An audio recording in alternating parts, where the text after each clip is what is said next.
Having a hard time getting parts for your R32 GT-R? Well, under this new program from Nissan's motorsport arm, it's about to get easier. Nismo have just announced that they will make brand new, OEM parts available to owners of the R32 Skyline GT-R. The new program will be called Nismo Heritage and brings together Nissan Motor Company, Limited, Nissan Motorsports International Company, Limited, Autek Japan, Incorporated, and various other suppliers. Nissan says they will initially start offering about 80 parts for the R32 Skyline GT-R, a model produced between August 1989 and January 1995. The initial catalog of brand new, remanufactured parts would include harnesses, hoses, emblems, body panels and more. Parts that Nissan say are needed to pass certification tests. Depending on the success of the program, the company is considering expanding not just the range of parts on offer beyond the initial count, but also to include components for the R33 Skyline GT-R and the R34 Skyline GT-R. The company says that if certain parts can no longer be reproduced or remanufactured, they will consider other methods of supplying such as refurbishing, rebuilding, or substituting. The Nismo Heritage parts will be displayed at this year's Nismo Festival at the Fuji Speedway. There is, however, one catch: Nissan only mentioned that the parts will be available to customers in Japan. So, if you're in need of R32 parts, it's a good time to have a friend living in Japan to reship it for you. The main disadvantage of owning a classic car is that replacement parts aren't always readily available. Thankfully, Nissan wants to change that. Together with the newly formed Nismo Heritage program, the company has come up with a solution. R32 Skyline GT-R owners can now order replacement parts directly from the manufacturer. The Japanese automaker announced earlier in the week that it would be restarting production of specific R32 Skyline parts, which were originally produced alongside the R32 from August 1989 to January 1995. The replacement parts will go on sale in Japan on December 1st, and will include more than 80 items, everything from new front bumpers, to hoses, to emblems, and a number of other exterior components. It's the first run in what Nissan hopes will be a long line of Nismo Heritage program products. The company admits that even more replacement parts for the R32 could be added to the range in the near future, and that the series could extend beyond the R32 to cars like the R33 and R34, making it even more tempting to pick up a Skyline on the used market. Of course, the R32 Skyline was an obvious first choice.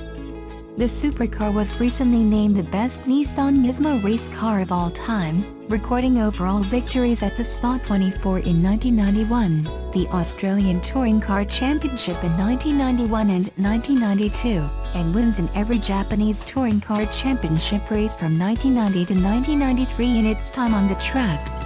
Nissan has yet to list a price for the proposed replacement parts, but don't expect them to come cheap. The entire catalog of parts made their debut at the annual Nismo Festival at the Fuji Speedway this past weekend, and will go on sale in less than a week. Nissan wants Japanese R32 GT-R owners to be able to play the long game with the help of the just-launched Nismo Heritage program. The car maker, and Nissan tuner Autek, studied the array of replacement parts for the coupe first nicknamed Godzilla.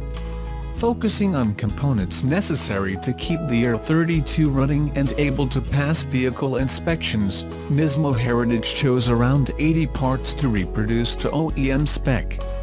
Nissan built the motorsports monster R32 from 1989 to 1995, and the GT-R enjoyed turbo-boosted popularity thanks to the Sony PlayStation game Gran Turismo, the Japanese television series Initial D, and the Fast and the Furious franchise.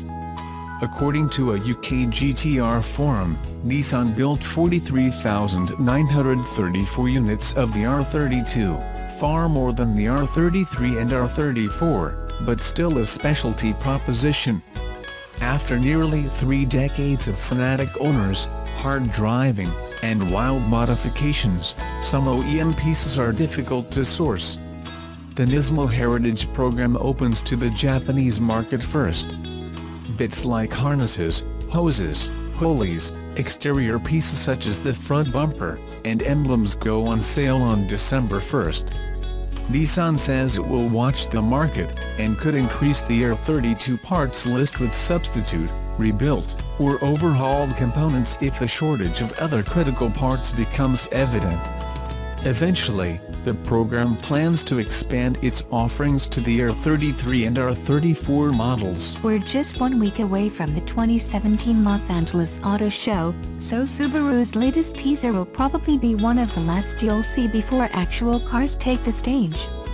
Subaru gave the public a peek inside the forthcoming 2019 Subaru Ascent 3-row SUV, ahead of its debut on November 28.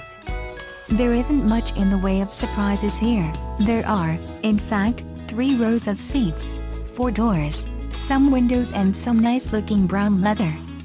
It's a car. Subaru isn't reinventing the wheel here. This 7-seater is believed to use a 2.4-liter turbocharged flat-4 engine, and it's unclear if the flat-6 from the Outback and Legacy will eventually make an appearance. Like every other Subaru on sale today, the Ascent will pack standard all-wheel drive. The teaser also gives us a peek at the Ascent's headlights, which look the same as other new Subaru models. It's pretty close to the Ascent concept that debuted earlier this year at the New York Auto Show, which was itself an evolution of the gnarly Viziv 7 concept that first heralded this SUV's arrival. We'll see the whole shebang in just about a week's time, so you won't have to wait much longer. Subaru New Zealand Managing Director Wallace Dumper calls the WRX Sti the last bastion of the manual gearbox. It's not the last 3-pedal Subaru standing, of course. The more mainstream WRX is still available with a manual transmission, although it's seldom sold with one. Would have been unthinkable a decade ago, but WRX drivers now prefer automatic. Of the continuously variable kind no less. But the WRX Sti remains manual only, even in its just updated form. In fact, it's the last bastion of quite a lot of things. The WRX range has long since stopped wearing an Impreza badge, but as we all know it's still based on the platform of Subaru's small car. It's just that this particular iteration is no longer on the latest version. The current Impreza and its XV paternal twin are now built on the all-new Subaru Global platform, whereas the WRX Sti is still riding on the old architecture.